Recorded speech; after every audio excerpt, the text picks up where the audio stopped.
Bonjour à toutes et à tous, nous voilà après quelques jours de repos pour vous proposer vos actualités locales de la semaine et revenir sur les semaines passées. Nous retrouverons aujourd'hui comme invité Alain Lampens pour la pièce Rime de guerre au Colisée de Lens et vos chroniqueurs habituels pour le sport, l'agenda culturel et bien sûr Nathalie qui m'accompagne sur ce JT. A tout de suite sur Télégoël.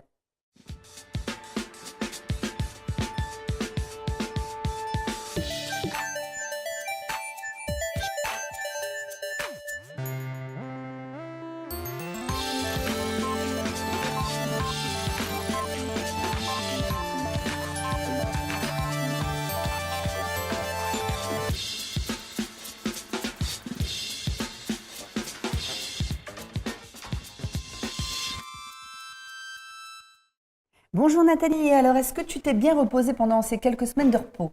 Oui, je suis ravie aussi de vous retrouver aujourd'hui sur Télégoël. Alors est-ce que tu as voté dimanche dernier?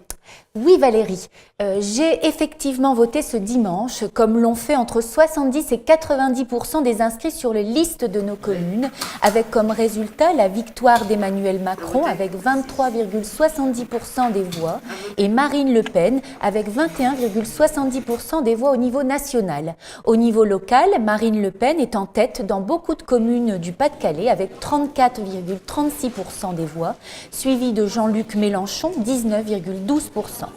Pour essayer de comprendre les comportements des Français face à une telle élection, de jeunes étudiants de l'université de Lille 3 étaient en place près des bureaux de vote, notamment à Méricourt, pour recueillir des informations anonymes afin de réaliser une étude sociologique.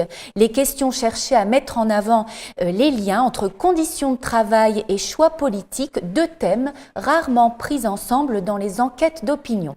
Les enquêteurs ont été surpris de l'accueil très favorable que les votants leur ont réservé.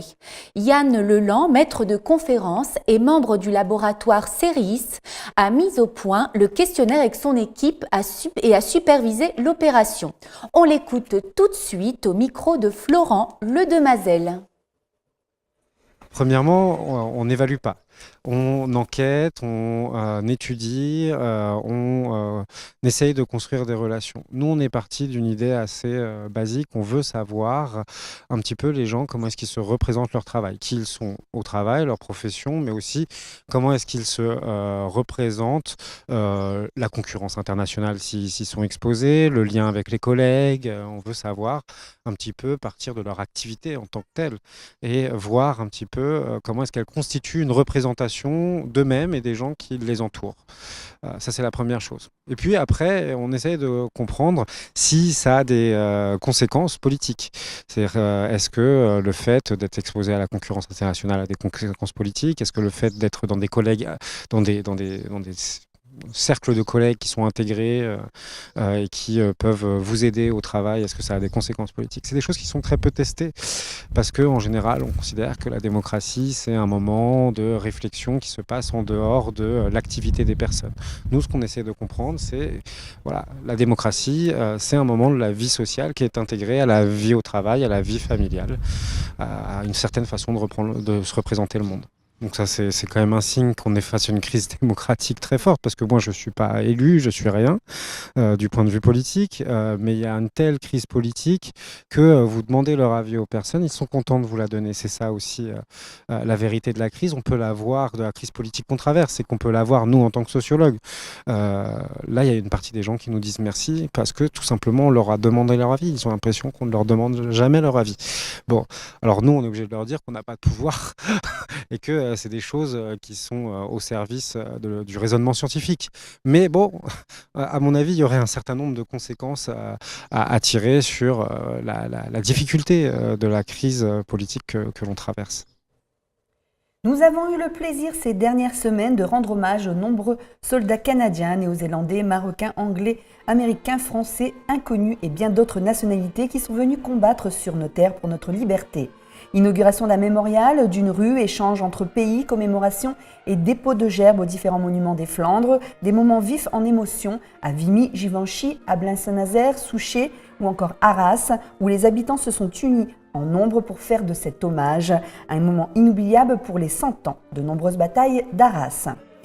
Nous vous rappelons que tous ces sites sont désormais de nouveau accessibles au public, notamment le nouveau centre d'éducation de Vimy, inauguré à ces dates, le musée du Lens 14-18, l'anneau de la mémoire, Notre-Dame de Lorette et la toute nouvelle exposition intitulée Vimy 1917, située face au Lens 14-18 et mettant en valeur le courage des Canadiens durant les conflits.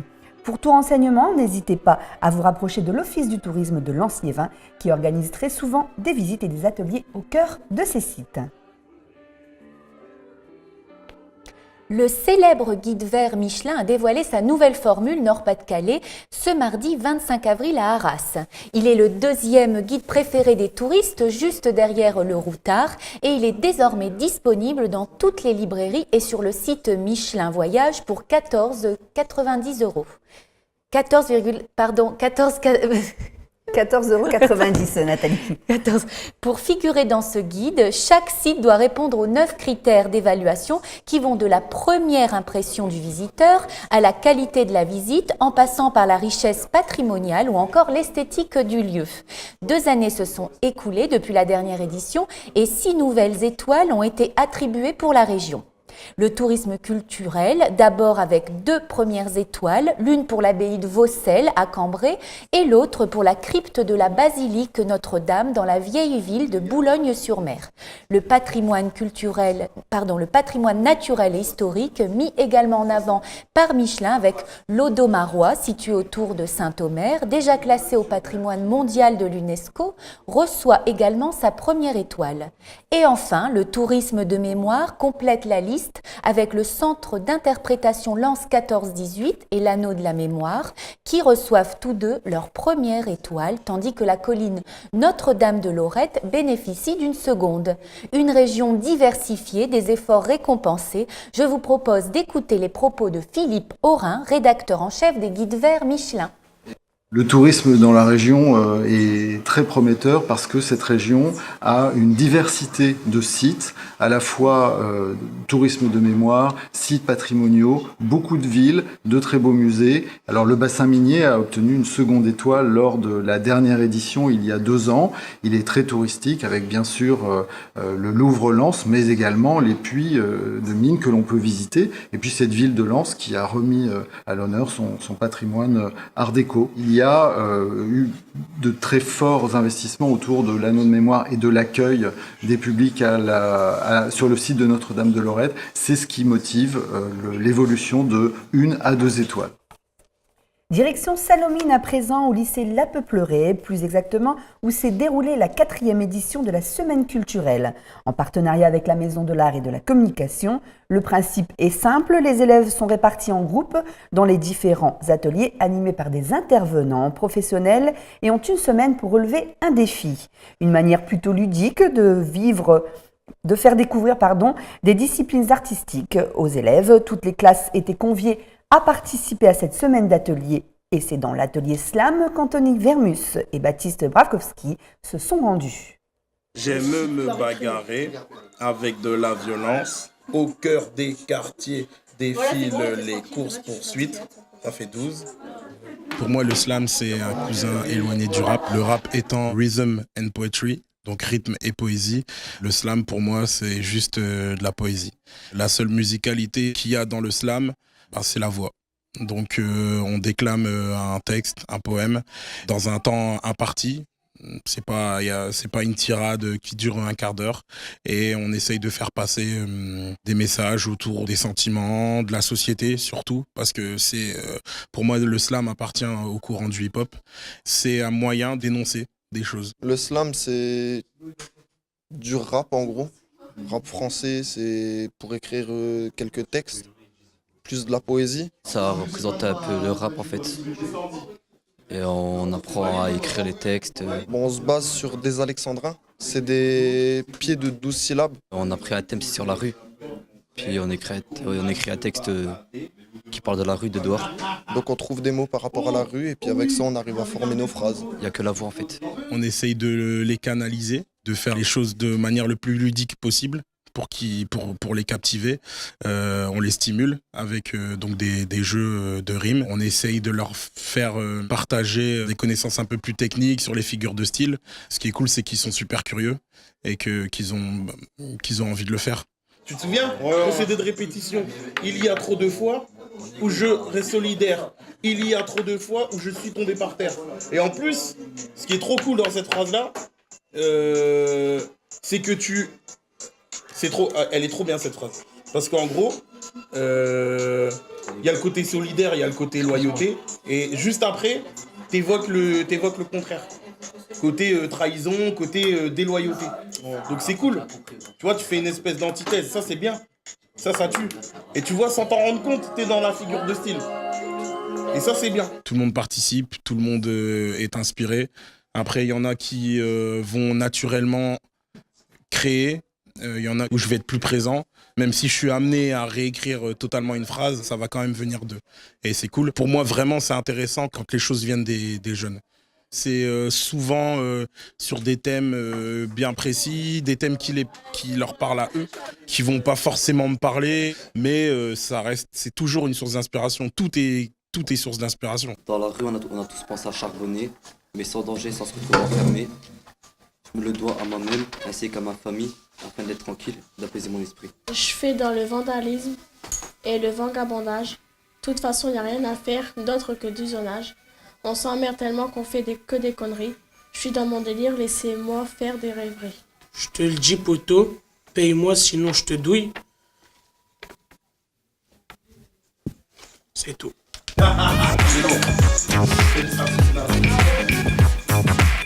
Créé en 2015, le réseau de partage, d'entraide et d'écoute de Liévin a pour objectif de repérer et d'accompagner les personnes en situation d'isolement. Ce mercredi, M. Laurent Duporge, maire de Liévin, président du Centre communal d'action sociale, et M. Jérôme Mulet, directeur régional d'Unicité Nord, Pas-de-Calais, ont signé une convention de partenariat entre les deux structures. C'est la première année de collaboration entre le réseau PEL et les volontaires d'Unicité qui vont rendre visite aux personnes en situation d'isolement. Magali, Nolwenn, Rachel et Jérémy ont donc décidé de s'engager dans le service civique et de se mettre au service de la société en s'adressant aux personnes âgées. Une rencontre intergénérationnelle qui ravit les personnes bénéficiant de ces visites. Et comme l'a dit Madame Vasseur, l'une des bénéficiaires de ce service, elle est toujours contente de voir arriver les enfants. Et oui, c'est comme ça qu'elle les appelle. Et lors de leur visite, il y a toujours une boisson chaude et une part de gâteau qui les attendent. Des rencontres qui font du bien à l'âme et au corps. Enfin, attention quand même à la ligne pour ces jeunes d'unicité. Oui, pas trop de gâteaux pour ces jeunes d'unicité, attention. Hein. Comme chaque année, et cela depuis 15 ans, la ville de Salomine organise le Challenge Jules Tel, un tournoi de football qui a accueilli cette année 7 villes environnantes. En parallèle de ce challenge, la ville avait organisé une journée de sensibilisation sur la santé et l'accessibilité. Au programme, plusieurs activités autour de la consommation de stupéfiants ainsi que la découverte du handisport, tels que le basket-fauteuil, la boccia ou encore le cécifoot. Ce dernier a d'ailleurs intrigué nos 2 journalistes présents lors du salon. Un reportage d'Anthony Vermus et Cyril Dionnet.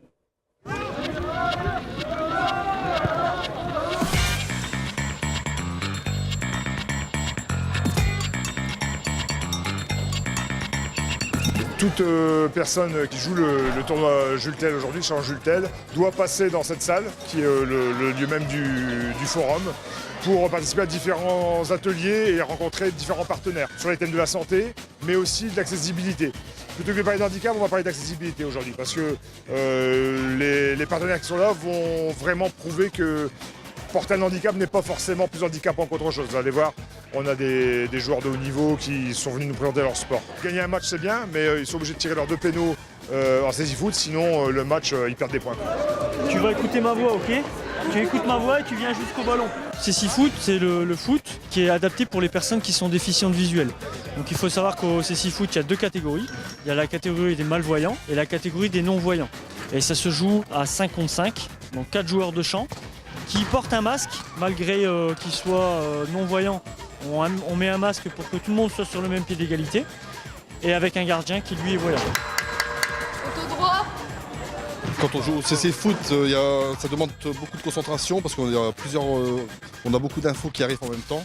On doit se concentrer sur nos coéquipiers et nos adversaires et surtout être très attentif par rapport au bruit du ballon.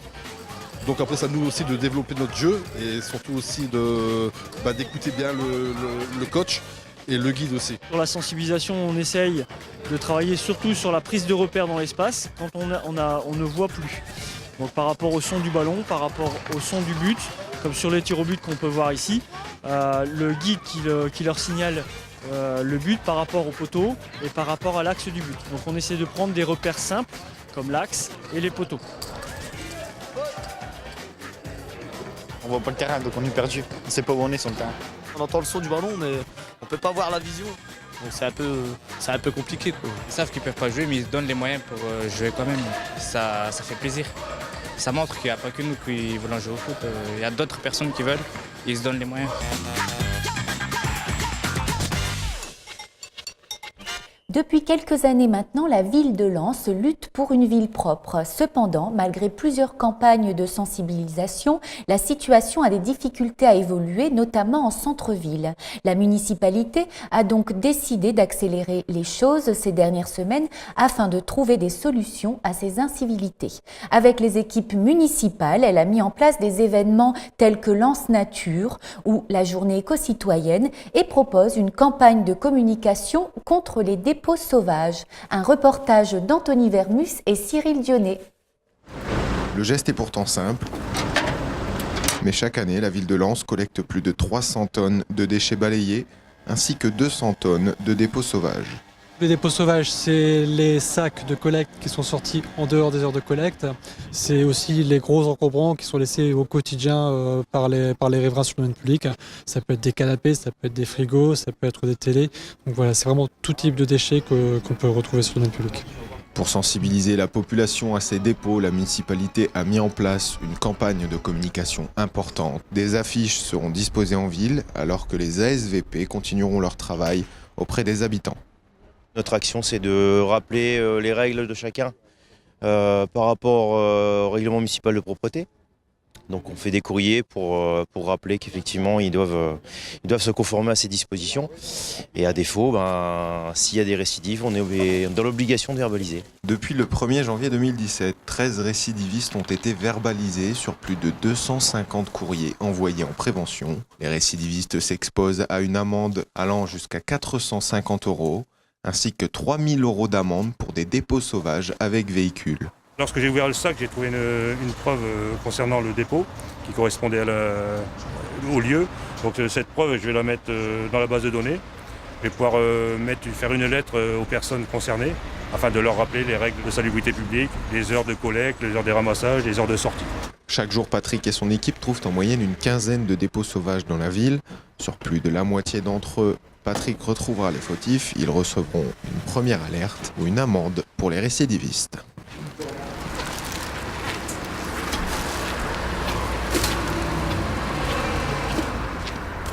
Samedi 15 avril, la municipalité de Billy-Montigny inaugurait le nouveau terrain synthétique de la commune en présence de Bruno Trony, maire de Billy-Montigny, de ses adjoints ainsi que de plusieurs personnalités locales, dont Sylvain Roubert, maire de Lens et président de la communauté d'agglomération de Lens-Liévin. Pour l'occasion, les jeunes du club ont pu fouler cette toute neuve pelouse synthétique lors de petites rencontres. Ce nouveau terrain accueillera les matchs de l'association sportive Les Carabiniers de Billy-Montigny, dont le stade porte d'ailleurs le nom de l'ancien président de l'association, M. Michel Chégic. Un bel hommage rendu donc à l'ancien président de ce club, dont nous parle d'ailleurs Bruno Trony, maire de Billy-Montigny, au micro de Denis Lecroard. Évidemment qu'avoir une pensée émue et empreinte de reconnaissance pour Michel Chégic, qui nous a quittés il y a quelques mois, mais qui reste dans nos mémoires comme une grande figure de la vie associative. Arrivé au sein du club des Carabiniers en 1967, en tant que joueur, il lui est resté fidèle toute sa vie, en étant d'abord joueur, ensuite successivement entraîneur, membre du comité de direction, pour devenir vice-président et pour terminer président de cette section football des Carabiniers de Billy-Montigny. Il était passionné, toujours à l'écoute, Michel et son sens de la convivialité, et ça vous en savez quelque chose, était le supplément d'âme de ce club et lui a consacré toute sa vie de joueur sportif, mais également de dirigeant associatif. Avoir choisi son nom pour baptiser ce terrain synthétique n'est donc pas anodin. Et à travers lui, ce sont tous ceux qui œuvrent avec abnégation que nous avons voulu honorer aujourd'hui. C'est une première pour l'Office de tourisme de Lens-Liévin.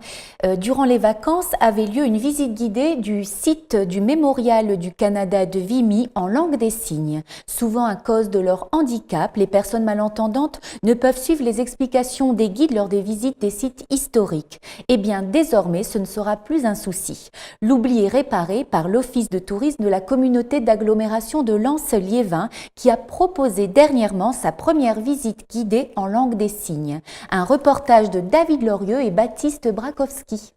Voilà le contexte de ce conflit, de ce combat. Préparer l'offensive. Donc nous avons organisé une visite avec ma collègue Sandrine qui a pu traduire donc dans le langage des signes pour un groupe de malentendants. Mais la visite était ouverte à tous, mais également donc en particulier aux malentendants. Donc nous avons eu 25 personnes pour cette visite et ça a vraiment beaucoup plu, beaucoup de questions par rapport à ce qui s'est passé dernièrement pour les commémorations, mais surtout ce qui s'est passé en 1917. Voilà. Donc il a fallu s'adapter effectivement. Donc pour les noms, elle me disait d'aller plus lentement parce que les noms c'était beaucoup plus long à traduire, mais ça s'est très bien passé pour une première. La différence, c'est que évidemment il fallait d'un temps à l'autre se surveiller. Sur cette journée, je crois vraiment qu'on attendait 17 personnes, on en a eu presque 27. Donc les personnes étaient très contentes et il y a une demande pour continuer dans ce domaine-là. Il y aura d'autres fois. C'est en cours et c'est vraiment dans le projet et ça fait partie des objectifs de l'Office de tourisme et du service patrimoine. On va en discuter, on va discuter de ce qui s'est passé aujourd'hui et aussi du succès que ça a remporté pour pouvoir continuer dans cette même ligne, dans ce même sens. C'est toujours intéressant ces nouvelles expériences et de s'adresser justement à ces publics qui sont vraiment en demande par rapport à ce type de visite et qui n'en ont pas beaucoup l'occasion. Alors justement, une dame me posait la question, cette visite ayant beaucoup plu, elle m'a demandé si on organisait la même chose pour le RET. Donc tout ça est en train de se mettre en place avec ce souci vraiment de se préoccuper à toutes ces personnes qui présentent ce type d'handicap. Donc il y aura un avenir, il y aura une continuité dans ce domaine-là. Alors, pour se renseigner, vous allez directement sur le site de l'Office de tourisme et du patrimoine de Lens-Liévin, mais vous pouvez aussi aller sur place à l'Office de tourisme, donc rue de la Gare, 58 rue de la Gare, donc à Lens, et vous aurez tous les renseignements, vous aurez aussi les plaquettes d'édition et tout ce qui se réalise sur le territoire. Un peu de danse et de sport maintenant au Centre culturel Fernand Léger d'Avion. L'association Culture Pop 62 a pour vocation de mener des projets mêlant sport, art, danse et culture. Elle met en place en ce moment un projet de la rue à la scène visant à faire connaître, rencontrer des enfants, des adolescents et des adultes de 6 à 30 ans dans des cours de hip-hop encadrés par des danseurs professionnels parmi lesquels Yanis alias Pak Pak et Abdelkarim. Des cours de danse urbaine gratuits, pris en charge par le Conseil départemental du Pas-de-Calais et la Caisse d'épargne, sont proposés dans l'ensemble des communes régies par la communauté d'agglomération de Lens-Liévin. Une restitution est planifiée le 3 juin prochain à Liévin et c'est le président de Culture Pop 62, Sahaman Belkadi, qui nous en a fait part. On l'écoute tout de suite.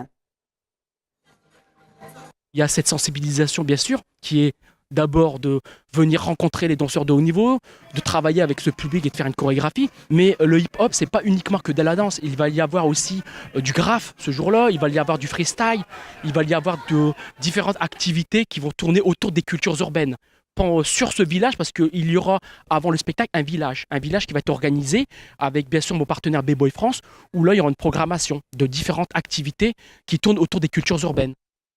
Un projet danse très intéressant avec du beau spectacle. On retrouve tout de suite notre invité, monsieur Alain Lampens, qui vous emmène lui aussi au spectacle et plus précisément au Colisée de Lens le 28 avril à 20h pour une pièce intitulée Rime de guerre en hommage aux soldats de la guerre 14-18.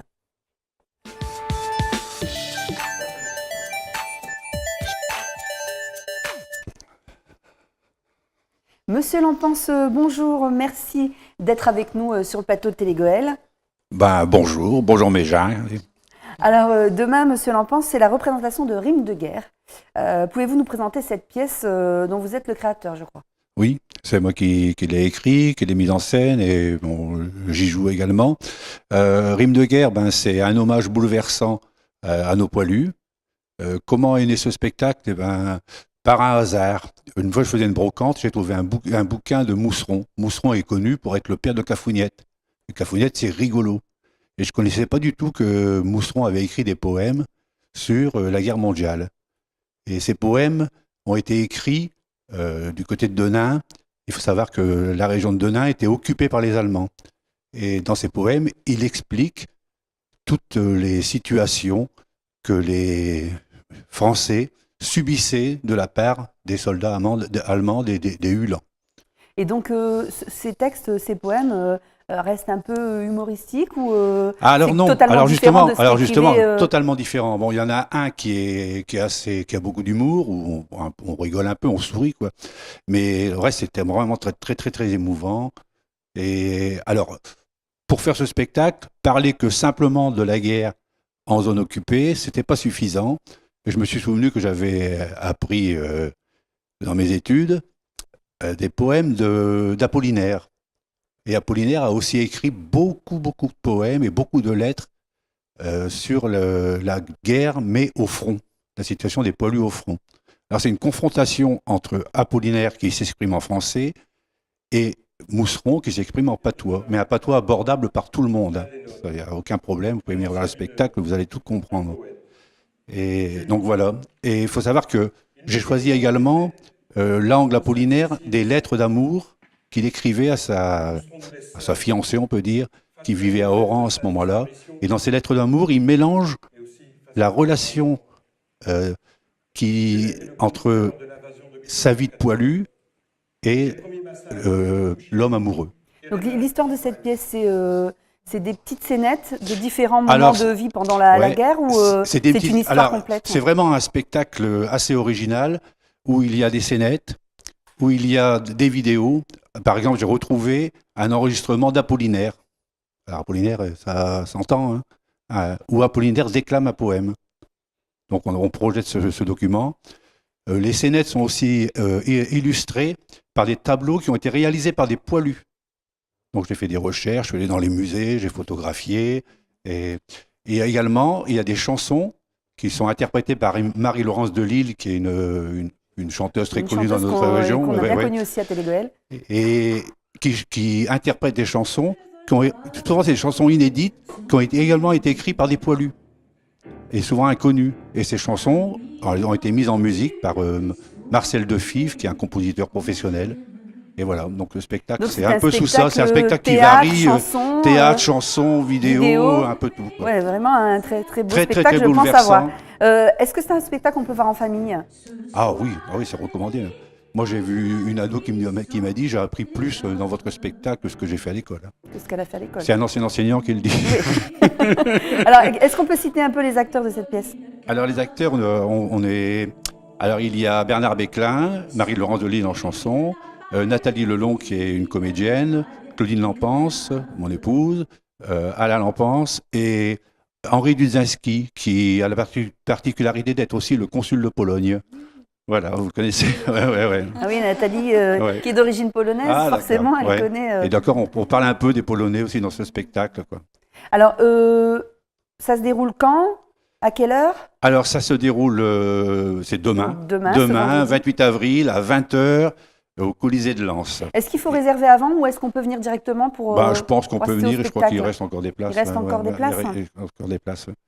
Alors, dites-moi un peu le tarif aussi également.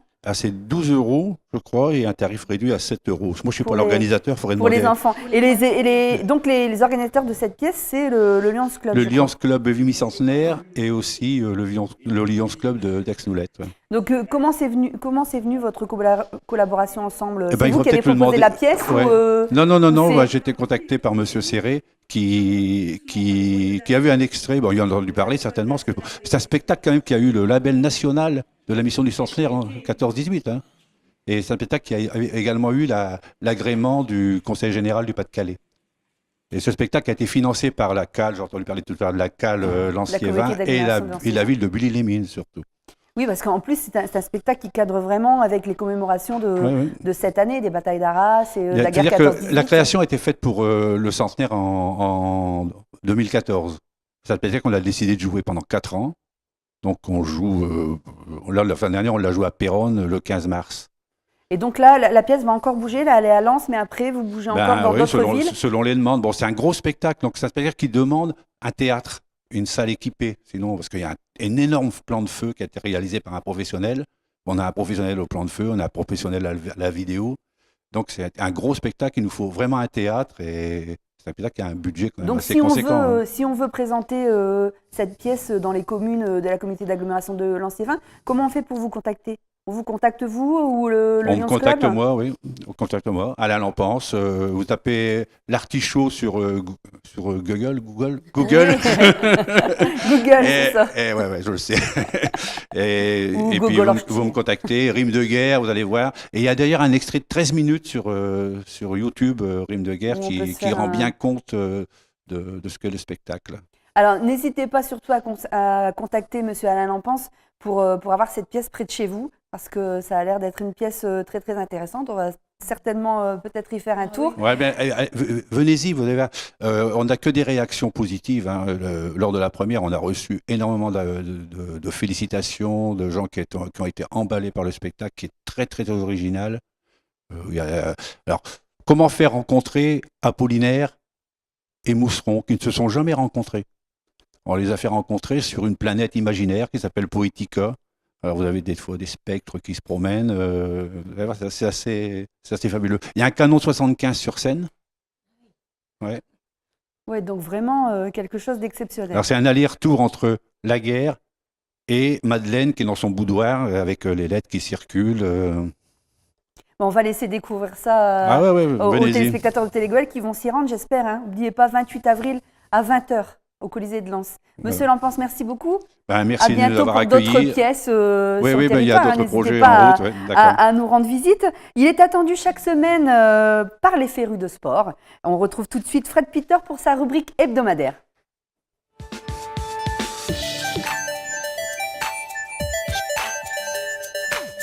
Bonjour Fred. Bonjour Valérie. Alors, est-ce que Bonjour toi Nathalie. aussi tu as passé de bonnes vacances ? J'ai passé de très bonnes vacances. Oui, très. Bon. Pour Télégoël, j'ai pas beaucoup dormi, mais on est en forme ce matin. Ouais, ici on travaille très dur. Hein. Très. Pour la reprise de ce JT Sport, on commence, Fred, par une défaite de la réserve lensoise. Alors oui, il s'est passé beaucoup de choses pendant ces 3 semaines, Valérie, mais les Lensois ont enchaîné leur 2e défaite consécutive ce week-end. C'était au stade François Blin d'Avion. Les jeunes d'Éric Sicora recevaient le leader, l'Entente Sannois Saint-Gratien, et ils se sont inclinés 2-1. L'unique but sang et or est inscrit par Ryan Adim. Au classement, la réserve de Lens prend la 6e place. Est-ce que les U19 ont fait une meilleure impression ce week-end ? Alors oui, Valérie, ils se déplaçaient à Boulogne-sur-Mer et les jeunes pousses de la Gaillette sont revenus avec une victoire 2-1 dans leur valise grâce à des buts de Féti Terbetch et Vincent Béret. À noter que Corentin Cal a marqué contre son camp. Les U19 se préparent plutôt bien car ce dimanche, ils vont jouer à Bourges leur demi-finale de Coupe Gambardella face à l'Olympique de Marseille. On souhaite bon courage au groupe de Fabrice Vandeput. Qu'ont fait les autres équipes du secteur, Fred ? Alors en DH, Vimy s'est imposé sur la pelouse d'Asbrook 2-0. En DHR, Sineux s'incline sur la côte face à Cali Pascal 1-0. Avion cartonne sur le terrain de Buis-les-Mines 7-1. En promotion honneur, Calonnier-Vin l'emporte chez la réserve de Grande-Sainte 2-0. Tandis que Le Sangoël doit se contenter du match nul 0-0 face à Saint-Paul-sur-Ternoise. Un gros coup de frein pour Billy Montigny en handball. Et je crois qu'on peut même parler de débâcle pour les carabiniers qui se déplaçaient à Compiègne. Alors que Billy était 3e au classement de cette nationale 2, ils se sont lourdement inclinés 31-16. Au classement, les Billysiens chutent du podium et se retrouvent 4e, juste derrière Compiègne. On termine, Fred, avec la route du Louvre qui va se dérouler dans quelques jours. Oui, la 12e édition de la Route du Louvre aura lieu le 8 mai prochain. Plusieurs milliers de participants se sont déjà inscrits dans les différentes épreuves, à savoir le 10 km, le relais, la randonnée ou encore le marathon sans pitié. Lundi, les organisateurs ont lancé un dernier appel. Si vous désirez y participer, eh bien, il va falloir vous dépêcher car il reste très peu de place. Donc, si vous voulez courir ou faire une petite randonnée tout en traversant notre beau bassin minier, eh bien, n'hésitez pas à vous inscrire. Merci Fred, à la semaine prochaine. À la semaine prochaine Valérie. À bientôt Nathalie. On se retrouve donc la semaine prochaine pour de nouvelles infos sportives. De nouvelles en aventures. attendant, c'est la charmante Nelly qui nous rejoint pour son agenda culturel du week-end et de la semaine prochaine.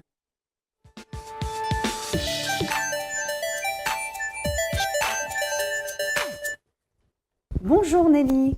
Bonjour Valérie, bonjour Comment Nathalie, bonjour à toutes et à tous, je suis en pleine forme. Ah bah ça va, les vacances t'auront bien servi alors. Voilà. Alors Nelly, pour cette rentrée printanière, enfin si on peut dire printanière parce qu'il fait un petit peu froid, tu nous proposes un agenda qui fait la part belle au théâtre. Nous allons commencer par de l'humour, à la ferme du Puich de Mazingarbe. Oui, donc par de l'humour précisément belge, puisque le 28 avril à 20h, Pierre Mathuès nous fera découvrir la Belgique avec une sympathique programmation intitulée « La Belgique expliquée aux Français ». Alors paraît-il qu'à l'issue du spectacle, nous aurons soit envie de demander la nationalité belge, soit envie d'épouser un ou une Belge. On poursuit avec de l'humour français, cette fois-ci une compagnie nordiste. Oui, avec La Revue, une création collective du Théâtre de l'Aventure qui est basée tout près de chez nous à M. Donc l'actualité sera ici passée à la Moulinette le vendredi 28 avril à 20h30 à l'espace culturel Jean Ferrat à Avion. Donc au menu, La Revue nous propose du cabaret satirique, du théâtre, du burlesque, de la musique, du slam, mais également du patoisant. On reste dans le registre de l'humour, on peut même parler d'humour moqueur, Nelly. Oui, une soirée café-théâtre pour se moquer du monde. Telle est la proposition de la compagnie Citation. Tout sera passé au crible. De l'humour, de la dérision, de la satire. Une sorte de thérapie par le rire dans le magnifique cadre de la salle des fêtes de Arnes le samedi 29 avril à 20h30 et le dimanche 30 avril à 16h. Je résume. Tout est dans le titre, la citation se moque du monde. On enchaîne avec de la drôlerie toujours, mais surtout de la sensibilité. Oui Valérie, l'espace culturel et public La Gare à Méricourt accueille la compagnie La Langue Pendue avec Rachid Bouali ce vendredi 28 avril à 19h pour son spectacle Le jour où ma mère a rencontré John Wayne. Alors l'occasion pour Rachid Bouali de dresser un portrait de sa mère à travers des anecdotes du quotidien. Une pièce profondément humaine qui rend hommage à sa maman mais aussi à toutes les mamans. On clôture la page théâtre avec la scène du Louvre-Lens. Avec le spectacle Dans le nom, un programme que le Louvre-Lens nous propose en partenariat avec la Comédie de Béthune, donc sur des textes et une mise en scène de Tiffaine Raffier et inspiré du film de Bruno Dumont. Donc Dans le nom est une incursion au cœur du monde paysan contemporain, à la fois technologique et archaïque. Donc on a affaire à un joli récit sur un plateau nu en présence de 6 comédiens et un écran vidéo que vous pourrez découvrir le samedi 29 avril à 19h. Et maintenant, on va danser, Nelly. Oui, donc on poursuit cette fois à la Maison de l'Art et de la Communication de Salomine qui accueille le vendredi 28 avril à 20h15 la compagnie Artissé pour le spectacle de danse An American Prayer, donc d'après les poèmes de Jim Morrison et sur les musiques de The Doors. Toujours de la danse, mais avec une toute autre thématique.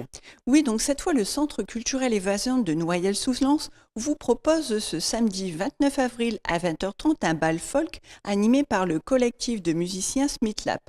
Donc danse de groupe, mais également danse individuelle viendront ponctuer cette soirée. On termine cet agenda avec de la chanson française. Oui Valérie, donc cette fois le lundi 1er mai à 19h à l'espace culturel René Couteur de Grenay qui offre une jolie carte blanche à Françoise Cucheda.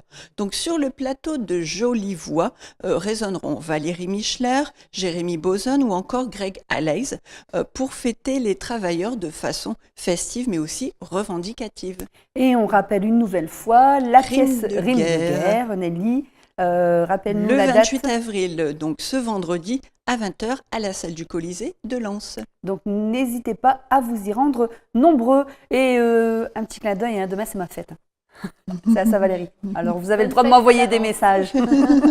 Merci Nelly pour tous ces spectacles que tu nous proposes ce week-end et la semaine prochaine. Merci à tous nos chroniqueurs, Fred, Nathalie. Et la suite, ça se passe maintenant sur votre chaîne ou sur telegoel.fr, Facebook et YouTube. Je vous souhaite une bonne fin de semaine et à très bientôt sur Telegoel.